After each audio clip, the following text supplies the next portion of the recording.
no matter what, our hope is in Him. Absolutely. Our hope is in Jesus. Our hope is Absolutely. not in drugs and alcohol. You Absolutely. explained that to us, that our hope is not in those things. Those things will not save us. Those things will not deliver us. Those things will always overpromise and underdeliver.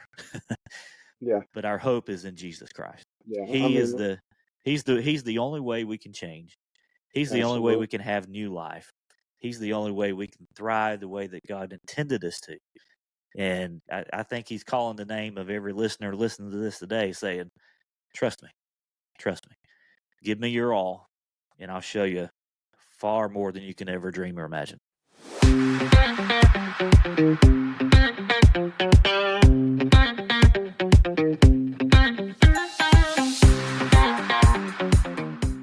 Hello and welcome to another episode of the RevRx podcast.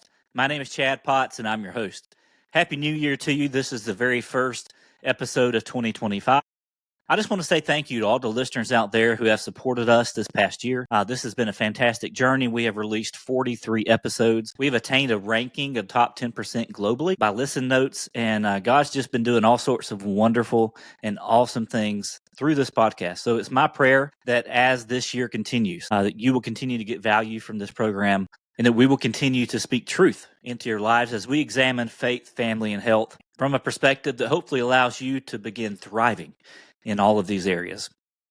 Today's guest is one I'm so excited about. Justin and I met a while back, but Justin, you'll learn from his story, grew up as a troubled youth. He suffered from substance abuse, was really headed in a downward trajectory in life, and he hit rock bottom. But here's what he found. He found Jesus.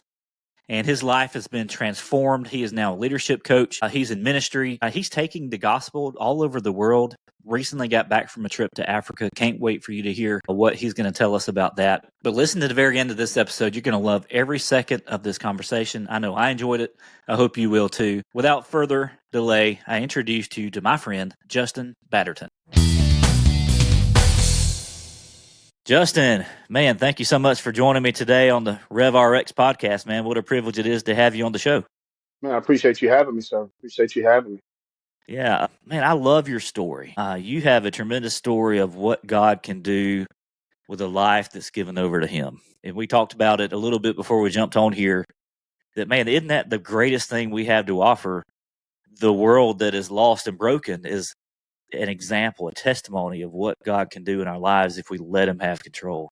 Absolutely. And that's what I love about you, man. You're an open book. You love to share your story, and man, what a privilege it is for you to just be here, and for you to be working through the technical difficulties. We've had to do a couple microphone shifts and a couple different headphone shifts, and you were here and you were ready. So let's go, man. I appreciate you, man.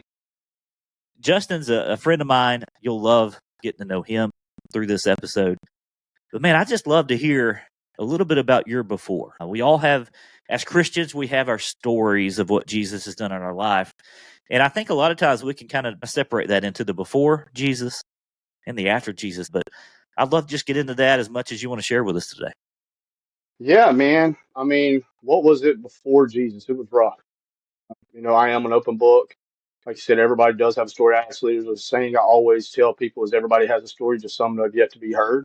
So I'm very big about hearing people's stories. So again, I appreciate you giving me the opportunity to share. It means a lot to me. Man, before Jesus, it was rough, man. I'll go back, all the way back to birth. I know it sounds crazy, Mm-hmm. but if I'm being very transparent, honest, looking back, my troubles really started at birth. I know that seems kind of rough, but so when I was born, my mother was 17 when she had me in the 80s. So obviously it was not a popular thing for a 17-year-old to get pregnant, high school student to get pregnant. It's not like it is now. And so I was born August 14th, 1982. And then 2 days after I was born, my grandfather passed away. Mm. And then fast forward 3 months. So that was my mother's father. And then if you fast forward 4 months around November, my aunt, her sister, passed away from heart issues at 14. So, Wow. So when I say, and I'll talk about this later on, throughout the story, but my life has been surrounded by death literally my entire life, and as growing up, the enemy used to play with my mind when it came to that.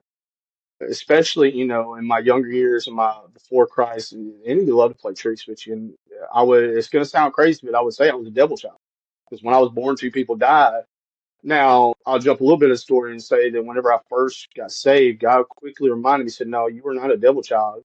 If it wasn't for you, your family wouldn't be where they are. Your grandmother wouldn't have made it. Your mother wouldn't have made it. And so I went through a lot, growing up all the years. I mean, in that little time, great grandmother who helped raise me passed away. Other great grandmother passed away. So I was kind of surrounded by death a lot. Yeah. And it later on really affected my life. But then kind of fast forward, my biological father was really in and out of my life. And I'll be very open with it. It was a rough part of my childhood. I love my dad. Me and my pops now, we have a great relationship. We talk a couple times a week, or a couple times a month. Sometimes we're really close now. But in that early years, it was rough because he wasn't there. My adopted father, who I call him dad, he adopted me from my biological father. So I always had a mother, same mother, but my adopted dad adopted me from my biological father when I was 5. Gotcha. And I still remember vividly. People don't understand what, with our kids, how good their memories are. But I still remember 5 years old being set down, got checked out of school, and being set down and got asked by a lawyer or a judge in the kitchen in my house, do you want him to be the father? I was like, yes. And so he adopted me, and we moved, and and for the most part, I had a good childhood. It was a little rough. There was a lot of rough emotional side of things, and it got rough. But when I was about 10, my parents got divorced. So they got divorced. Again, my biological father at that point had been in and out of my life, more out than in. And when I was 10, my parents got divorced. And going back to being young, I remember the conversation. I was pulling out of the driveway, and my dad looking at me said, hey, you're going to have to be the man now. And because I got a younger brother, younger sister, I got my mother, we're moving in with my grandmother. So again, I'm putting that weight on my shoulders. Yeah. You don't realize at that point, and even talking now, some of that's coming back. And my mother and I, because we were so close in age, we've always kind of had more of a brother sister relationship than a mother son relationship. Hmm. And there was a lot of trauma with that. I'm still healing from a lot of it. Sure. And a lot of hurt came from that. My grandmother, that was my solid. That was my one person that no matter what, I could always depend on my grandma. Every Friday, she would check me out of school, and she would take me to go get TCBY. I don't even know. I think I've seen one here where I'm at. We got one TCBY, but those are rare. Them 80s, 90s people understand. Yep. Yep. TCBY was the thing. So we would Good go to stuff. TCB. Yeah, we would go to TCBY. I would stay with my grandmother on the weekends, and that was just my time with her. Hmm. And my brother and sister, they came some, but even in then, as I'm thinking about it, like I love my doctor, I love my dad, my family, I do. But if I'm again being transparent, this is my story. This is the way people see stories. This is why I'm so big on stories. Is we have to look at it from the lens of the teller, right? So they may see it one way, but I have to voice it the way I see it. And we may sit here and watch, say, a car accident right now at two different angles, and we're going to see it two different ways. So we'll tell it two different ways. Same car accident, same situation, but we tell it two different ways because that's what we saw it from two different lenses. It's their perspective. Yeah. Yeah, and so that's where our stories are. And so in mine, it got rough. It was hard. It was long. It was lonely. I'm having to wear this weight on my shoulders. And with my grandma, that was my one person that I could always count on. I knew without a doubt I could count on her. She was my one person that always believed in me no matter what. She would always tell me, Justin, you're smarter than you give yourself credit for. And to this day, there's a lot of things when you doubt and all that brings back in my head. Yeah. I love that. So, to kind of speed up story a little bit, they got divorced. We moved in with my grandmother. Then that's when it got worse. That was really the easy part of my childhood. That's After that it got really bad. We lived with my grandmother, and there was a time that my sister lived with my dad, my brother lived with my dad, my mom lived with her boyfriend.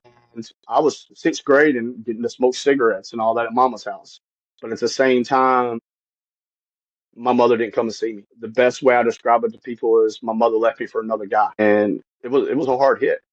Going Yeah. back to that was my grandmother. My grandmother was the one that I could always rely on. And even my other grandparents on my adopted dad's side, I was kind of the stepchild. They loved me, Yeah. but I didn't get invited to the family vacation like my brother Mm. and sister.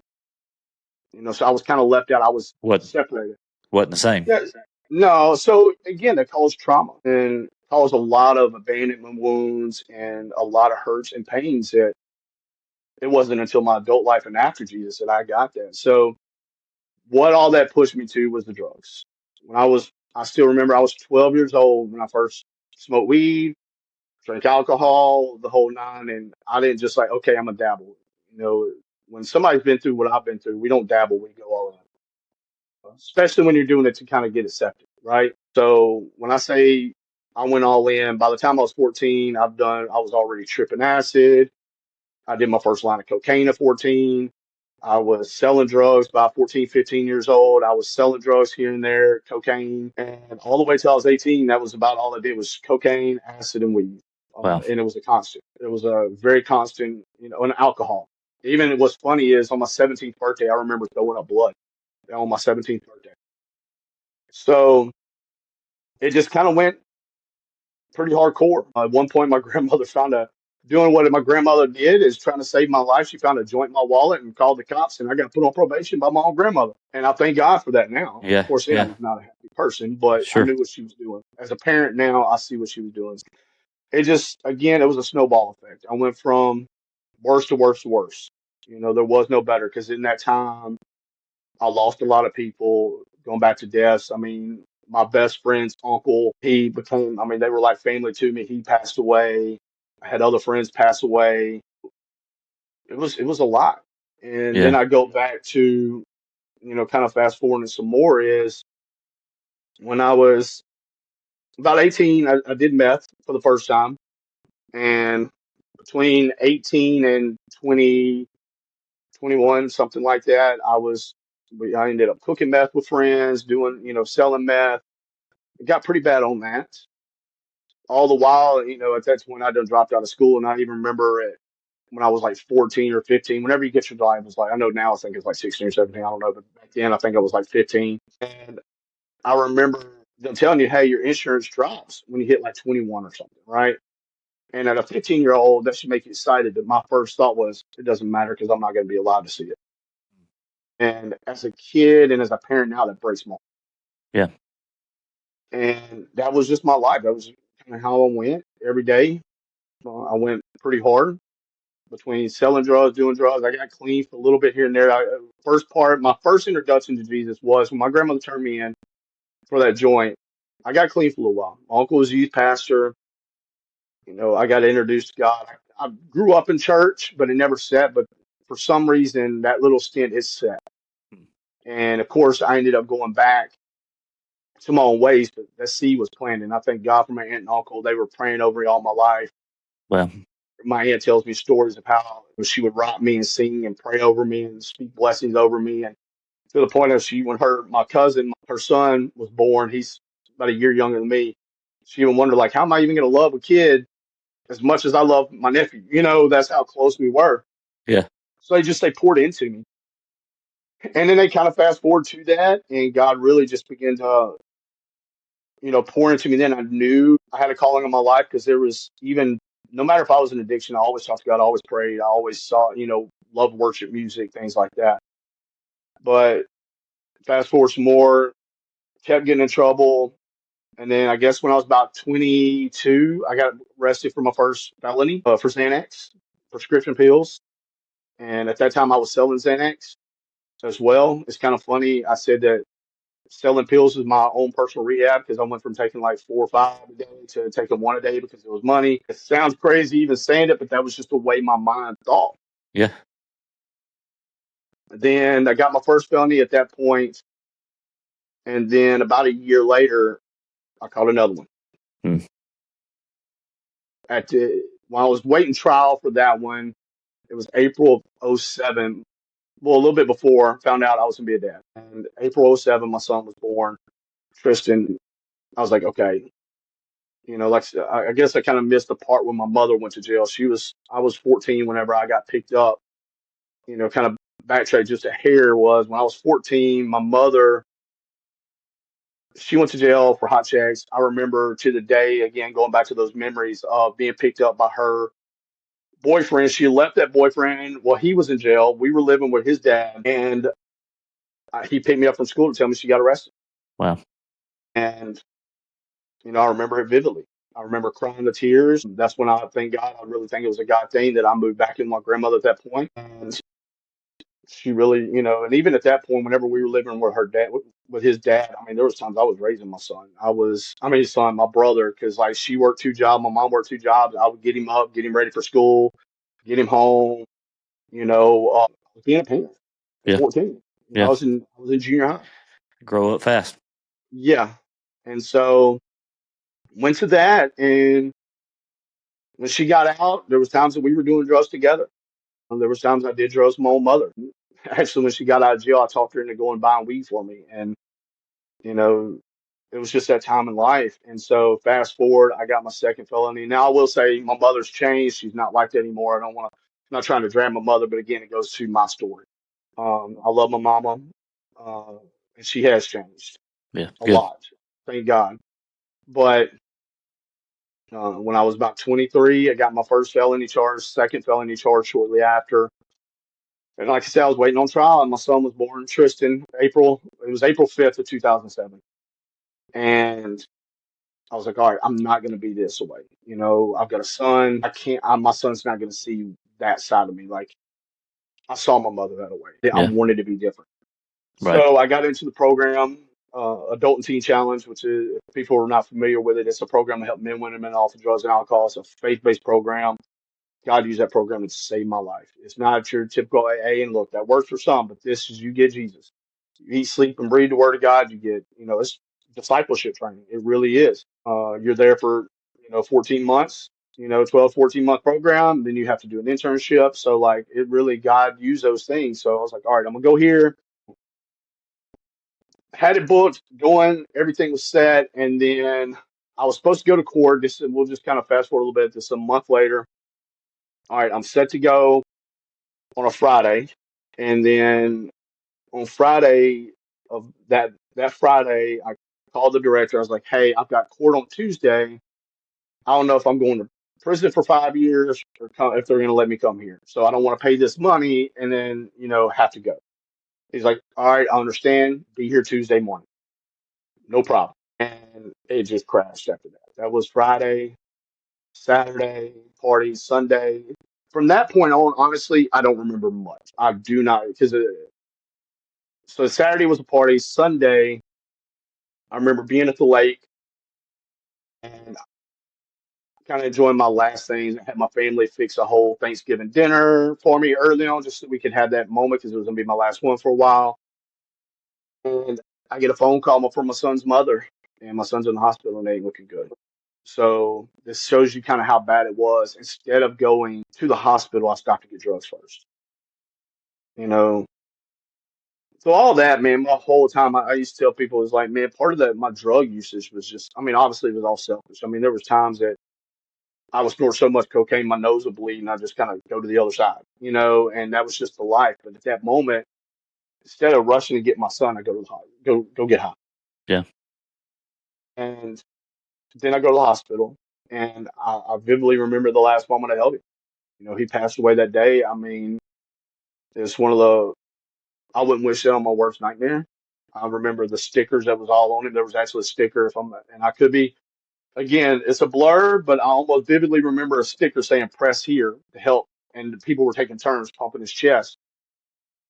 And the mother's dad, and all of us were in there. The doctor came in and said, "Y'all are gonna have to make a choice." And thank God for that, man, because he was like, "Look, they can't make this choice. You cannot make these kids make that choice." And he said, "We trust you. Make your decision." And we had to pull the plug.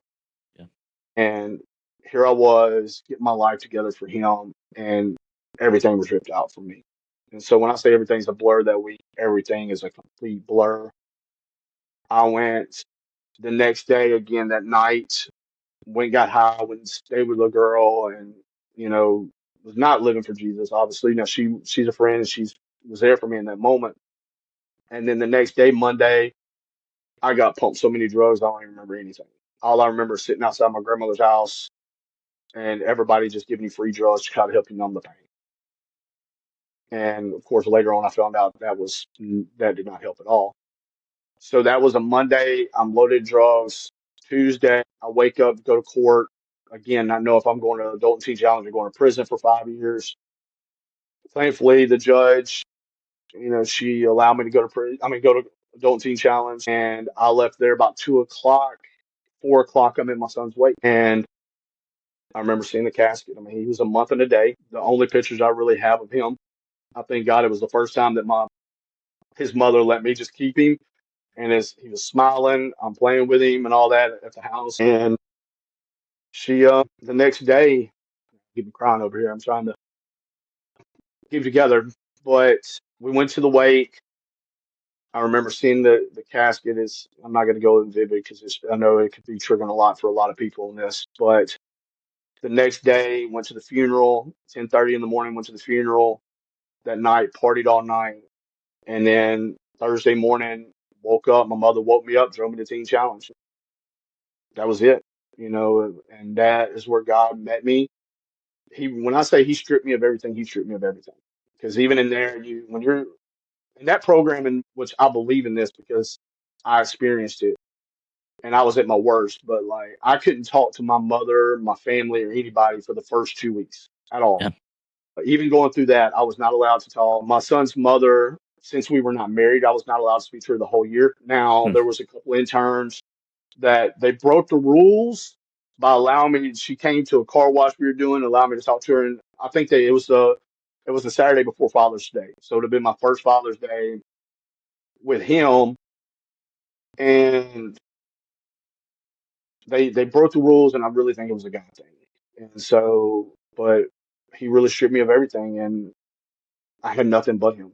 Hmm. I had nothing but God, and so I just spent those 2 weeks really just first wondering if I was crazy, Yeah. because I'm walking into worship music, and I hung out kind of in the rough parts of town. I was like, what is this garbage I'm having to listen to? You know, I'm not going to make it a year. And I mean, God knew what I needed. He really did. And in the moment, he really stripped me of everything. And all I had was him. He was the only Yeah. person I could talk to outside of the guys within the dorm. And, men could be very macho, Hmm. but I'm going to tell you something. Those guys right there circled around me and held me up. There was one night I remember bawling my eyes out, and the guy just kind of really laid beside me in my bunk and just let me cry. And it's in that moment, man. I wouldn't be who I was if God didn't put those people in my life. So, Yeah. and Wow. then just really, kind of really gave my life to God fully. Hmm. Wasn't long after that, I remember telling God. What's funny, side story, is the church that they went to was the church I grew up in as a youth pastor. My uncle's a youth pastor in. Wow. Typically, you don't go in your hometown, Yeah. but because of my situation, and that was right after Katrina, so they were just building up New Hmm. Orleans Center again. 'Cause I'm in Right. Louisiana, I'm North Louisiana, New Orleans Center, obviously South Louisiana. The New Orleans Center was right there in the midst. I mean, it's in the ninth ward, so it was right there of the worst part of Katrina, and they were just opening it back up. So, like, typically, I'm not supposed to go to my own hometown because, again, the neighbor of that center, I used to get high with and work with. So, like, I could have done anything. I had every chance to mess up, but Yeah. I was on a mission, and I don't know where I was going with that, but like in that moment, all I had was God, and I knew this was what I was going to need. So Yeah. I fully gave my life to God. Well, and it's one of those moments where we don't realize he's all we need until he's all we've got. Mm-hmm. And That's right. brother, you've been through it, and I appreciate you being transparent, vulnerable with us, kind of rehashing that story. I know that's not comfortable, and I see you get emotional, going through some of that. But I'm reminded of how good God is because the Justin Batterton that experienced every bit of that, all the loss, all the grief, all the drugs, all the legal issues, all of that is the same one that God's using in a mighty way right now. Absolutely. He's And good. I'm reminded about how many times God works that way in the Bible. Hmm. It's not the qualified, it's not the people that seem like they have it all together that God goes to use in a mighty way, right? It's the guys who realize that they don't have anything without Him. And it's a powerful story, man. And I'm here to tell you, man, that story is going to change so many people's lives because so many people can relate to various aspects of that story. So I appreciate you telling it, and I I appreciate appreciate you you, allowing me. yeah, being able to broadcast that to people who may find hope through your story. Because here's what I want to share. You had a lot of moments where the story could have ended there. Quite a few. Could have ended there, but your story did not stop there. And I'm reminded of a couple truths. Number one is that you can never outrun God. No, it never worked. And it's one of those things where I think we were like, well, God couldn't possibly love me because of everything that I've done. I hear that a good bit. Well, God can't love me because of all that I've done. And your story reminds us that no matter what we've done, that we can be redeemed, that Absolutely. we can be made new. Absolutely. And that's a powerful reminder of the grace of God, that He meets us where we are. So many times I meet people that feel like they've got to clean up to come to God. That's not what you found, was it? No, I tried. That's the thing is like I tried to clean up. I tried to do it my way, right? He didn't want me that way. He loved me who I was, where I was. That's His grace. That's His mercy. If we Yeah, try to clean up, then it's almost like we're robbing Him of His ability to show His power. We're robbing Him of His ability to show His love, His grace, and His mercy. I mean, He always has it, but like we're not giving Him a chance to be the God He is.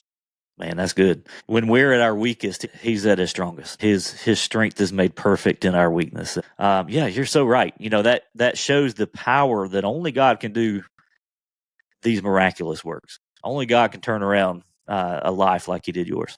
And I feel with that, this is something I tell a lot of clients and things is like we're not vulnerable like this, right? When we're not willing to be vulnerable in those moments, that's what we're doing is robbing Him of strength. Because again, like you said, is we are when we are weak, He is made strong, right? And so when we're trying to be strong, we're not giving Him the ability to be strong. We're trying to. Mm-hmm. It goes back to trying to play God in a sense of like, look what I can do, but instead of like, can't do it. And that's the thing. We can't. We think No. we can, but we can't. And I've experienced that in my life too. Trying to earn my way to be good enough. And we can never do that. But where He wants us is this point, this moment of surrender, this moment of saying, God, I give you everything. And you may say, well, I don't have much to give. Well, that's okay. Give Him what you have. I'm Yeah. reminded of Jesus watching the lady who was giving in the temple. She gave her the last of her money or the last of her coins. And, some other people were coming and giving a whole lot more money, but it was not all they had. And he remarked about the faith of that woman. And Yeah, even though she absolutely. didn't give that much, she gave all she had. And I believe that God's moving each and every one of us to that moment of surrender, that moment of saying, God, I give you everything because I can't be good enough on my own. I need your help. And, you had that moment. You gave it over to God. Your life turned around.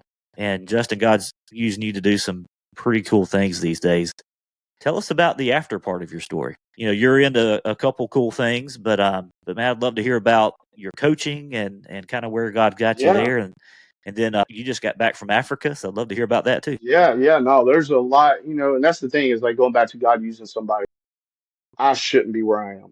Statistically, honestly, if you look statistic wise, I mean, you got the fatherlessness, the mother's been to prison, all those things. I should be a statistic. And I tell people all the time, it's like, I am not a statistic. I am a child of God. I am who I am because I am who He made me, right? And as much as I hated all those things and it stunk, it all served a purpose to make me who I am today, right? Yeah, amen. Obviously I would love to have my son back and all, but it made me into who I am. So Yeah. since I gave my life, I stayed on. So I completed the program. So like I said, it's 12 months, 12, 14-month program. And I remember going back to running from God. I tried running from the call. I really did. I did not want to, and I was really faced with it's either you stay on as an intern or you go to prison. And even though this is 2 years later, 2 years after living clean, working, I did it. I was like, I'm gonna do an internship, and internship is 6 months, and they pretty much made my mind up because they told me if I didn't do an internship, I would go to prison. So I was like, all right, well, I know what I'm gonna do. Easy Which, decision. yeah, I was fighting, and I knew what I was supposed to do. I just didn't want to, Yeah. and God made a way. And so I stayed on, did my internships, and after 6 months, I was like, well, it's 6 months. Let me do another 6 months. It's a year. Let's do a full year intern. At that time, after 6 month intern, you become staff and paid staff. Well, after that year, I had no desire to leave. I ended up staying with Teen Challenge for 13 years. I was went from being a donation truck driver over the kitchen. I was a mentor. I helped open the center here at Shreveport. I was the dean of students and teacher. Then I became the director. I was the director for 5 years, and then October of 2020, I stepped away. Now, even during that time, I met my wife. Actually, yesterday made 13 years that I laid eyes on my wife. So that's a whole nother God story in itself. Literally God's story. But I met my wife that night, and so obviously she changed my life. I tell it to smile robbed me. That was it. I still remember everything about it. But even after that, we were young adult pastors, youth pastors, associate pastors, kind of a little bit of different roles while there. I got ordained while I was with Teen Challenge. So stayed on for about, again, 13 years after completing the program. I was on Yeah. staff, That's director, cool. all that. And then went into real estate, been a real estate agent for about 4.5 years, and kind of going back to took a break from ministry. I mean, of course, you don't ever stop doing ministry, but if I'm being Yeah. honest, there's a lot Formal of time. ministry. Yeah, yeah. Well, and I tell people all the time, we're all called to ministry, just some Yeah. of us are called full time, right? So Right.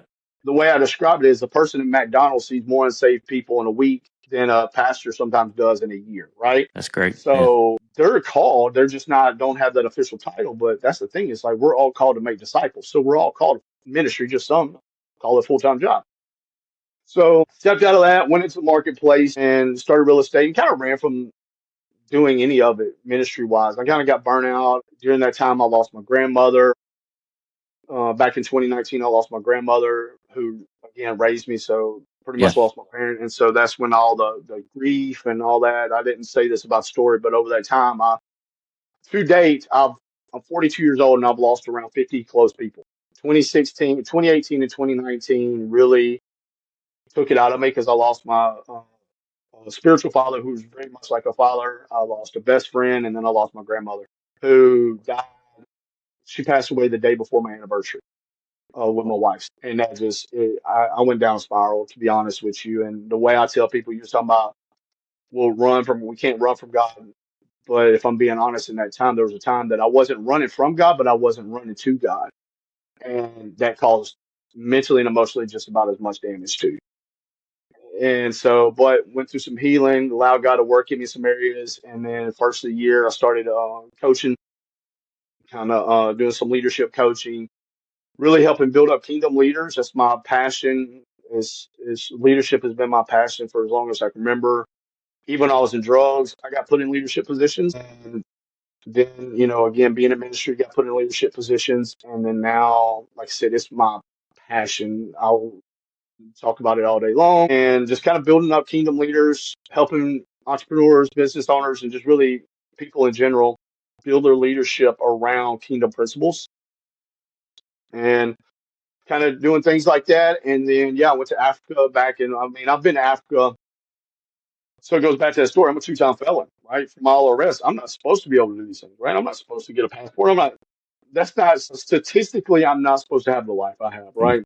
right? But here I am. I But went to God. Africa. Yeah, God has been, man. We went to my first time in Africa. We go to Uganda was in 2018. It's going back to my grandmother. Actually, until I went November, I actually had already set to go when my grandmother passed away, and I went. Literally, we flew out the week after her funeral. 1 week after her funeral, I was on a plane, and so it was very emotional. And then went to Israel. That was more of a more of a dream trip for my grandmother type thing. And then, of course, for me as well. But then was blessed to have an opportunity to go back in November. And God just opened that door. And it's just been amazing to see what God can do, like you said, through somebody like me who doesn't stereotypically, I'm not supposed to be who I am. I'm not supposed to be where I'm at. But God just continues to say, look, if you just trust me, I got you. If you say yes, I got you. Yeah. He can open doors that we could never open on our own. We just got to fully surrender. Yeah. And say That's it's it. His. That's the Say ticket. yes. Say yes. But yeah, we went in Africa, saw some amazing, amazing things. We go to with a ministry called The Mandate, and some amazing people over there. What's God up to in Africa? Man, God is, people wonder about that. They're hungry.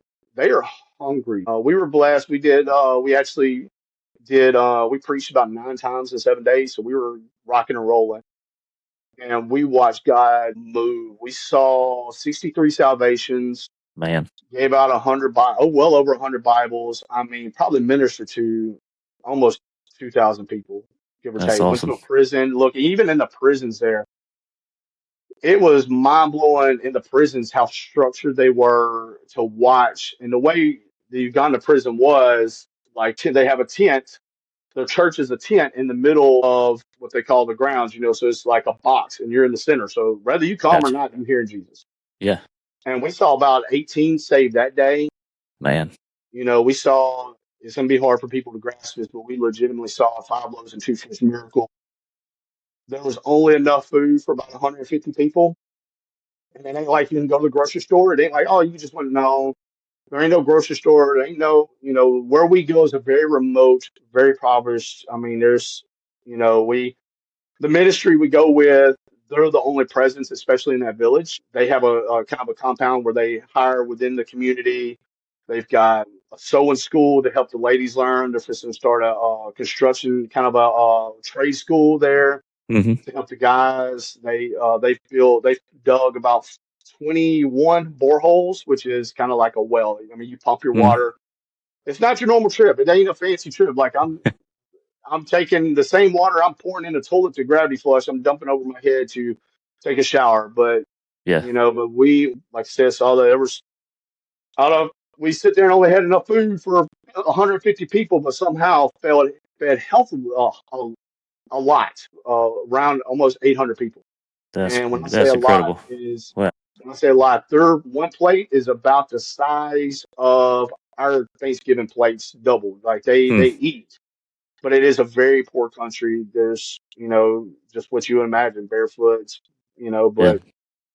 but they're hungry. Like I said, they really wanted God. The services were just so, man, God was so good. And I've been able to be so many times and watch God move in their lives. We actually saw a couple Muslims give their life to Jesus.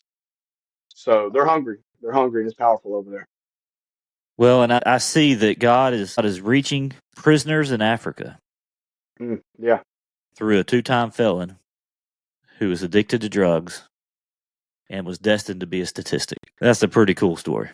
It's sometimes hard to believe. You don't think about it. A lot of times when you're living your own story, you see all the bad that you go through, and you don't look at all the I guess the light that everybody else sees.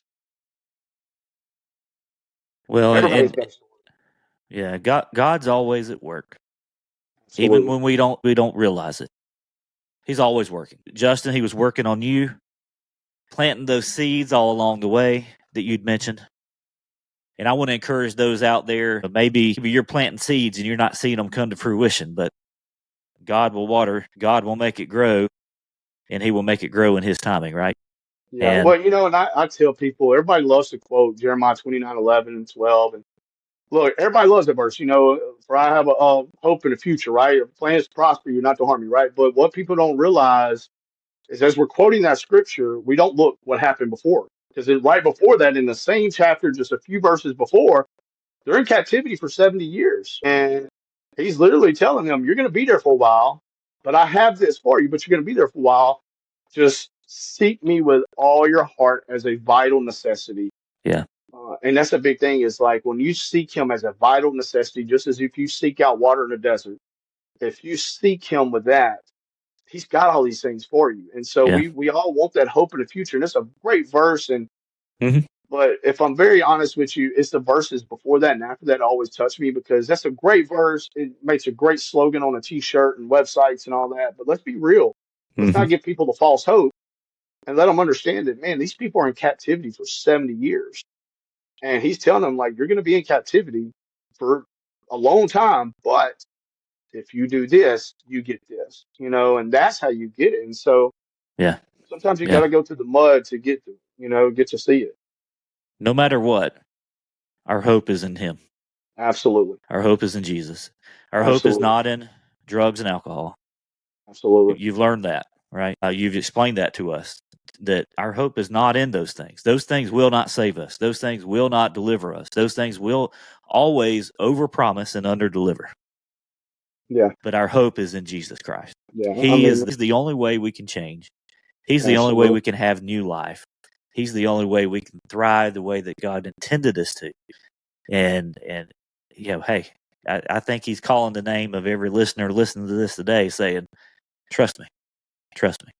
Give me your all, and I'll show you far more than you can ever dream or imagine. Absolutely. We just got to say yes. When we fully surrender to Him, that's the thing, is like we still, there's a old sermon illustration that, I use it a lot of times, but I always use a water bottle, is when we try to hold on to something, we're still trying to rob God and trying to play our part. And I tell people, it's like, if you had here it shows I preach sometimes, but I have always sermon illustration off top, right? But if you have a water bottle and say it's the cleanest, purest water known to man, cleanest water out there you will ever find. Mm-hmm. If I take a dropper, I take that one little bitty drop, right? And I put a one drop of sewage water in that water bottle. That 1% done messed up that whole 99%. And so as we're trying to hold on to that 1%, man, it's messing up so many other things when we just say, God, look, I can't do it no more. And that's what I did. Look, I tried with the drugs, alcohol, numbing the pain, the grief, the hurts, and man, it got me nowhere. Honestly, again, it came back to bite me years later because I tried to bury these emotions, and you can't bury them. They're going to come. And so that's when you just say, God, just take the wheel Yeah, and fully surrender to Him. He'll get you through it. yeah, It He'll ain't going help to be us. pretty all the way. So He doesn't promise it's going to be pretty. It's going to go be some mess. But at the same time, our church right now, we're actually in a sermon series right now called The Making of the Miracle. And a lot of times we focus on the miracle. And Pastor's always, Pastor Mark is always he's talking about like we always focus on the miracle. But a lot of times through that, we lose focus of the miracle maker and we forget what it took to get that miracle. Going back to that miracle we saw, the 5 loaves and 2 fish, that cook was terrified. How am I going to feed all these people? Like the Jennifer and the people that were over the mandate, everybody was kind of, how are we supposed to feed these people? Yeah, And God's like, watch this, So that's the thing. It's like you got to remember, He's the miracle maker. He got yeah. this. Bring Him our need, give Him our all, and He'll take care of the Absolutely. rest. So, well, Justin, I appreciate you, brother. You're doing awesome things in the world. Where can my listeners find out more about the coaching that you're offering and more about you in general? Yeah. So it's just launching, but I have a Facebook group, Kingdom Minded Leadership Coach. I have the business page, but I also have the Facebook group that I just launched last week, or actually, I think it's been 2 weeks ago, just to I want to build a community of kingdom leaders. And really, I'll post trainings. You can go in there, sign up. I'll give free resources, but I do some trainings in there, kind of little videos every week to kind of build up kingdom leaders, whether you're a parent, business owner, ministry, to build up, the leaders, because that's the thing is like, we've got to make disciples. We've got to do that. So the biggest way is that. Of course, I'm on all social medias. So yeah, but if you want to really connect and really hone in on the coaching side of it, it is Kingdom Minded Leadership Coaching. It's a Facebook private group, but you'll love what's in there. A lot of material. And I'll Still a drop lot the to link. learn. I'll drop the link in the Absolutely. show notes too for you. So, Thanks, sir. well, Justin, awesome conversation. We give God all the glory, of course, and just appreciate you being vulnerable with us, sharing what God's done in your life, sharing your before and after. And I hope every listener out there can listen to this and be encouraged by what God has done in Justin's life, but not just sit back and say, well, that's Justin. Let's say, what can God do in my life if I'm surrendered to Him? So Thanks, brother. Keep doing great things in this world, and we'll be in touch, man. I appreciate you, sir. Thank you for listening to the RevRx podcast. We hope you enjoyed what you heard today, and if so, we'd love it if you would hit that subscribe button so that you'll never miss a new episode from us. Also, feel free to leave us reviews and comments, as we'd love to hear from you. Be blessed and be the very best you.